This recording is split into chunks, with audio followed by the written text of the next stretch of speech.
2026 era nate ndiragana nabo endagaano y'emirembe eneebanga ndagaano etiriggwawo gye bali era ndibateekawo n'embaaza era nditeeka watukuvu wange wakati mu bo emirembe gyonna era ne wema yange enaabanga nabo n'abeeranga Katonda waabwe nabo banaabeeranga bantu bange.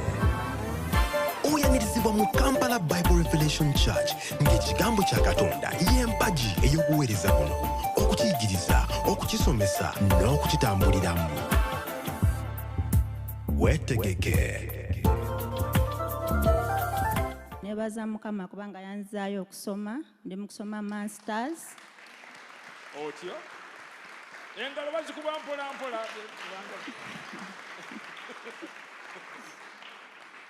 Nebaza Mukama kubanga fees zange yazisasulirawo. Mwebaza olw'amagezi gampa nti buli assignments ze batuwa, tests ze batuwa nzikola bulungi nnyo.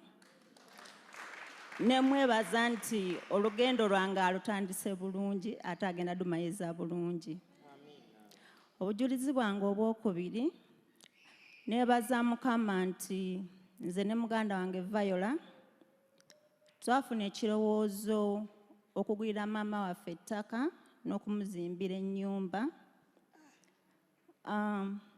Ne tusooka ne twabanga ekintu ekinene gye tuli ffe ababiri. Mukama n'atuwa ekyawandiikibwa ekyasooka mu kitabo kya Zabbuli essula 127 n'olunya olusooka nti bw'atazimba nnyumba abazimba bazimbya bwereere. Ne tukkiriza nti ekyo Mukama yagenda okikola, yagenda okuzimba so si ffe. N'atuwa n'ekyawandiikibwa ekyokubiri mu kitabo ky'amateeka essula ey'omukaaga olunya olw'10 paka ku lw'12. Ne tukkiriza ebyawandiikibwa ebyo bibiri. Olunya olw'10 lugamba nti awo olituuka Mukama Katonda wo bw'ali kuyingiza mu nsi gye yalayirira bajjajjaabo Ibulayimu ne Isaaka okugikuwa ebibuga ebinene ebirungi by'otaazimba. Ne tugamba nti ekyo Mukama yagenda okikolera maama waffe nga bwe yakirayirira Ibulayimu, Isaaka ne Yakobo akirayirira maama waffe nga tukkiriza bukkiriza nga tulina kye twakoze. Olw'14 lugamba nti n'ennyumba ezijjula ebirungi byonna z'otajjuza n'ebidiba ebyasimibwa by'otaasima, ensuku n'emizabbibu n'emizeyituuni gy'otaasimba n'olya n'okutta.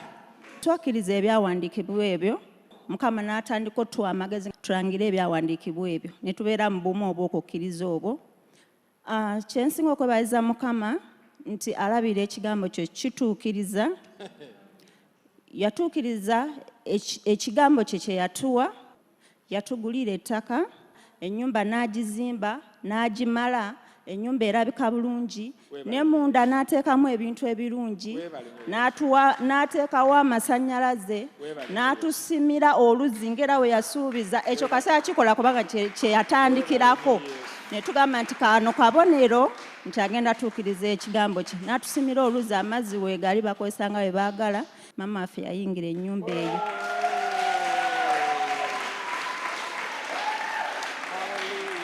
Ekitiibwa n'ettendo tukiddiza Mukama. Mukama abawe omukisa abooluganda. Yes, tumuwe engalo ez'amaanyi ennyo ennyo ennyo. Weebale nnyo Yesu. Weebale nnyo Yesu. Njagala kuddamu kunyweza nsonga eno nti Dawudi, I want to establish this, that David yali alunda ndiga, was keeping sheep. Teyali mu office. He was not in some office somewhere. Omulimu gwe yali akola tegwetaagisa muntu kubeera na degree. The job he was doing, you don't have to have a degree to do it. Togeza n'okirowooza nti mu biseera bya Dawudi aba degree tebaaliyo. Do not dare think that in his day there were not those people who had degrees. Mukama waffe ebazibwe. Praise be the name of the Lord. Nga ba degree gye bali. Degree holders were there. Banka zaaliyo mu biseera bya Dawudi. Banks existed in his day. Ababalizi b'ebitabo baaliyo. Accountants ab'amateeka baliyo. Lawyers. There is nothing we see now nga ky'abantu ekitaaliyo that did not exist then. Nokyo Dawudi yali alunda ndiga. David kept sheep. Mukama waffe yeebazibwe. Praise the Lord. Ngambe Mukama waffe yeebazibwe. Praise the Lord. Onyolo 11. Verse 11. Samwiri n'agamba Yese nti abaana bo bonna bali wano. And Samuel said unto Jesse, Are here all thy children? Yese n'ayogera nti ekyasigaddeyo omuto. And he said, There remaineth yet the youngest. Naye Mukama waffe yeebazibwe. Praise be our Abato wano God. bagenda kukola ebyobuzira The ebyokukkiriza. youngest here are going to do faith exploits. Ekyasigaddeyo omuto era laba alunda ndiga. And behold, he keepeth the sheep. Bonna bano abalala bali wano ku mukolo naye oli ali eri ali mu kulunda ndiga. All the rest are here attending this occasion, but the other one is still keeping sheep. Samwiri n'agamba Yese nti tumma bamukime. And Samuel said unto Jesse, Send and fetch him. Kubanga tetutuule okutusa lw'anajja. Onyolo 13. Verse 13. Samwiri n'addira ejjembe ly'amafuta n'amufukako amafuta wakati mu baganda be. Then Samuel took the horn of oil and anointed him in the midst of his brethren. Omwoyo wa Mukama ne gujja ku Dawudi n'amaanyi And the Spirit of the Lord came upon David okuva ku lunaku olw'okweyongerayo. from that day forward. Samwiri n'agolokoka n'agenda e Laama. So Samuel rose up and went to Ramah. Wano ekirala kye mbadde ntunuulira kubanga ebintu bya Katonda There's something else I've been looking at because things of God, waliwo ebitawanya abalokole. they are things that disturb born agains. Batera okutunuulira obuyigirize bwo. They normally look at your education, nga baagala okutegeera engeri gy'olowoozaamu. that to get to know the way you think. Kuba kati wono oliko n'amafuta. Now you are anointed, Ng'ate ddala kituufu and it is true. waliwo abalina amafuta nga tebaasoma nga bakabenje.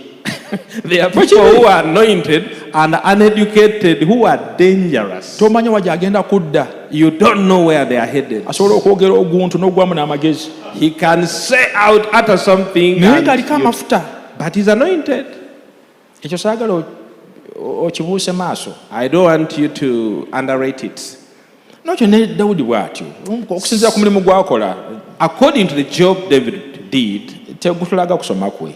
we don't see his qualifications or his education. Naye asobola okubeera mu kwabo abafukibwako amafuta ab'akabenje. He can be like those who are anointed and dangerous at the same time. Mukama waffe yeebazibwe. Praise be the name of the Lord.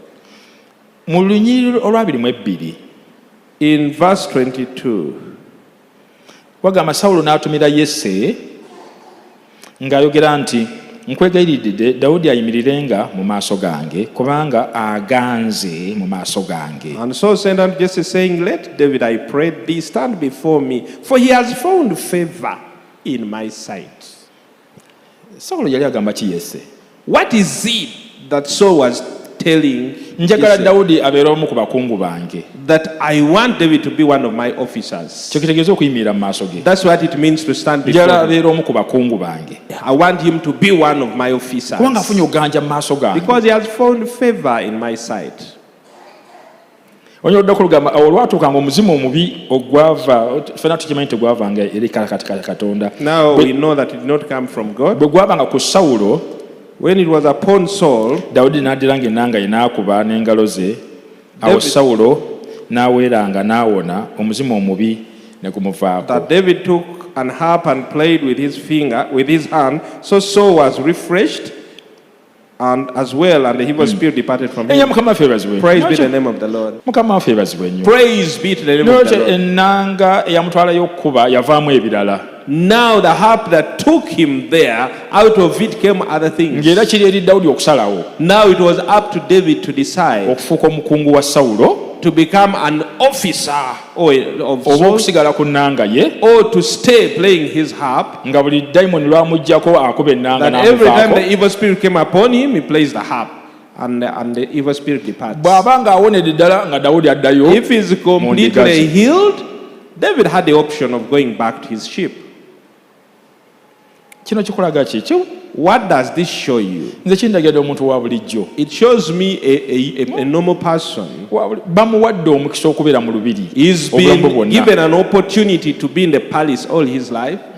Agaanye nze ekindesita wano nnanga. What brings me here is to play the harp. Singa kabaka atabuka nga dayimoni amukutte. In case the devil attacks the king, Omanyi you know, waliwo oluusi wootuuka ng'olaba waliwo emikisa egijja gy'oli naye ng'olaba ng'egibuuse. There's a time you see opportunities coming your way, but as if they have come too soon. Mu sura ya 17 In chapter 17, olunywa olwa 23 verse 23, yali anyumya ne baganda be, and as he was talking with them, laba ne wayambuka oyo omuzira omufirisuuti ow'e Gaasi, behold, there came up the champion, erinnya lye the Philistine Goliath, of Gath, Goliath by name. ng'ava mu nnyiriri z'Abafirisuuti n'ayogera ng'ebigambo ebyo bwe byali Dawudi n'abiwulira. Out of the armies of the Philistines, and spake according to the same words, and David heard them. Abo abasajja bonna aba Isirayiri bwe baalaba omusajja ne bamudduka ne batya nnyo. And all the men of Israel, when they saw the man, fled from him and were so afraid. Abasajja ba Isirayiri ne boogera nti mulabye omusajja oyo ayambuse. And the men of Israel said, have you seen this man that is come up? Nawono njala weetegereza ekigambo kino basajja. I want you to clearly look at this word, men.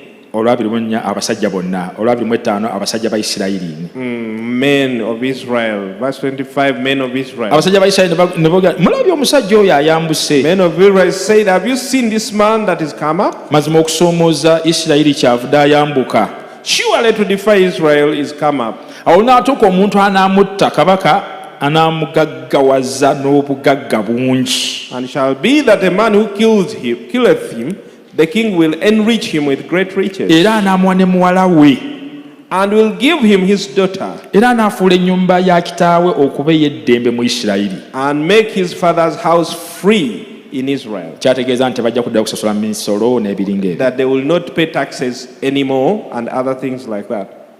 Awo Dawudi n'ayogera n'abasajja abaali bayimiridde okumuliraana nti omuntu anaakolwa atya anatta Omufirisuuti And ono. David spoke to them that Najje stood by him, Israel. saying, what shall be done to the man that killeth this Philistine? Kubanga Omufirisuuti ono atali mukomole yaani asoomoze eggye lya Katonda omulamu. And takes away the reproach from Israel. For who is this uncircumcised Philistine, that he should defy the armies of the living God? N'okyobo ab'eggye bali balaba omusajja omunene omuwanvu. The other army were looking at a huge man, a giant. Dawudi bwe yamutunuulira When David looked at him, omusajja omunene muwanvu naye si mukomole. he saw a huge man, but who is uncircumcised. Omusajja oyo si mukomole. That man is uncircumcised. Tasobola nakuyimirira n'asoomoza eggye lya He cannot Isirayiri. stand here to defy the army of Israel. Mukama waffe ebazibwe nnyo. Praise be to the name of the Lord. Njagala genda ku lunyiriri lwa 26.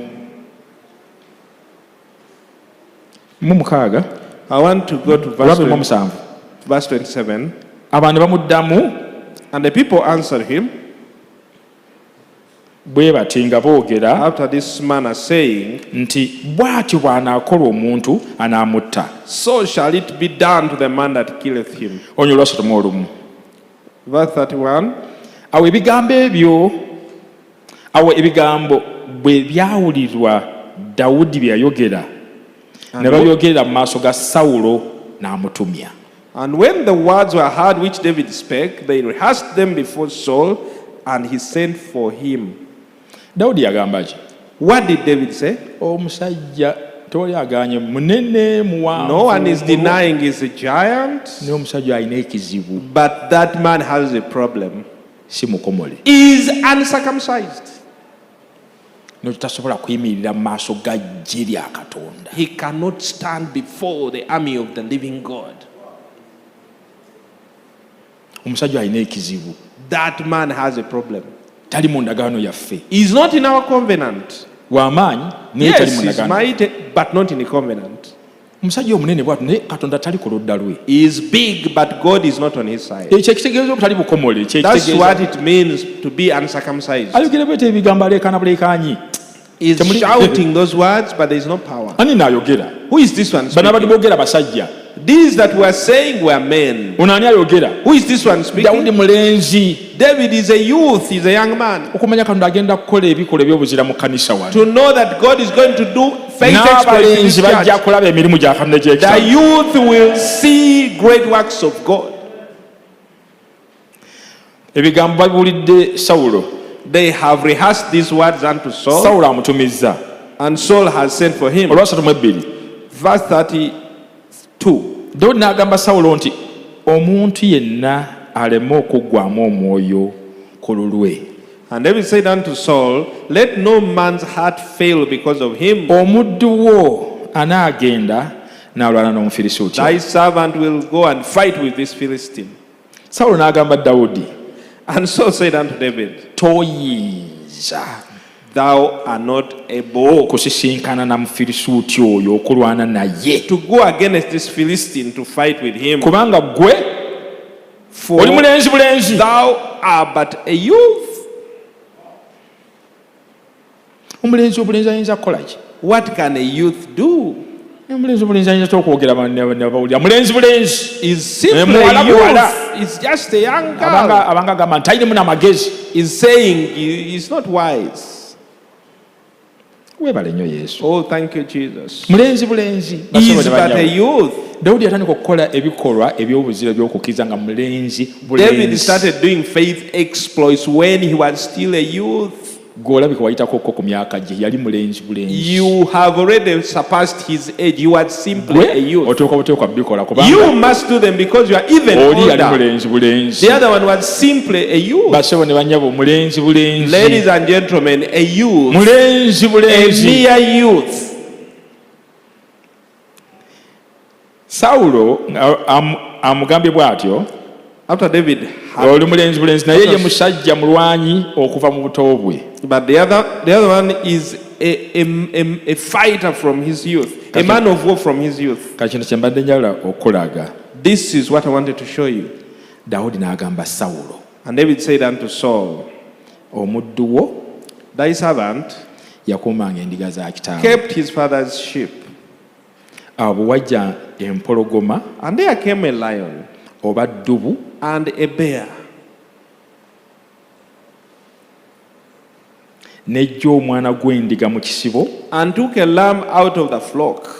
n'enfulumanga I went out n'engigoberera after him n'engikuba and smote him n'engiwonya nga And njijja mu kamwa kaayo. and delivered it out of his mouth. Awo bwe yangolokokerangako When he rose against me, n'engikwata ekirevu I caught kyayo him by his beard n'engikuba n'engitta. and smote him and threw him.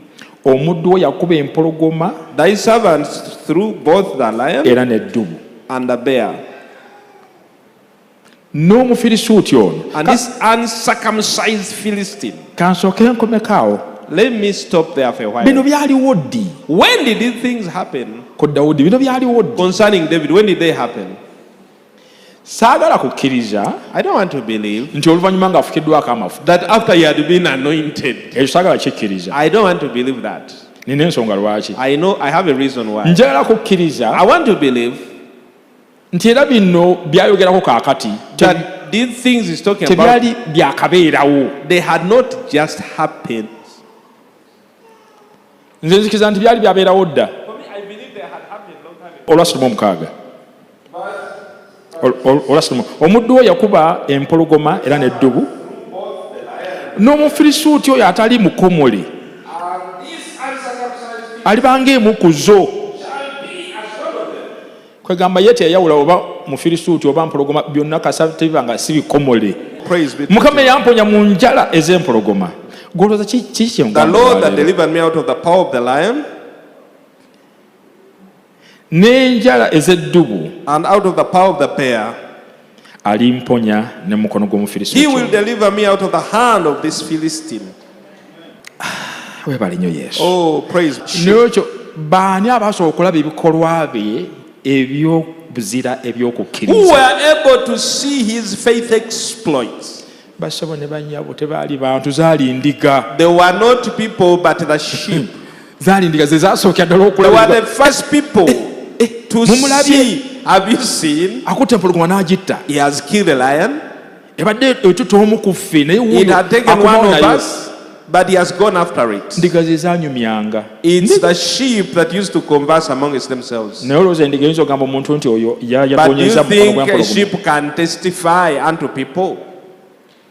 Olaba ebikolwa ebimu eby'obuzira Mukama byagenda okukola mu bulamu bwaffe. Do you see how some of the faith exploits the Lord is going to do in our lives, nga teri najja nabyogerako that nobody will even mention them. oba singa mpulidde ku amina I esingakaawo wish I'd had a man greater than that. ebikolwa bya dawudi ebyasooka ebyobuzira The first faith exploits of David, ndiga ze zaabiraba it's the sheep that witnessed them. tebaali bantu. They were not people.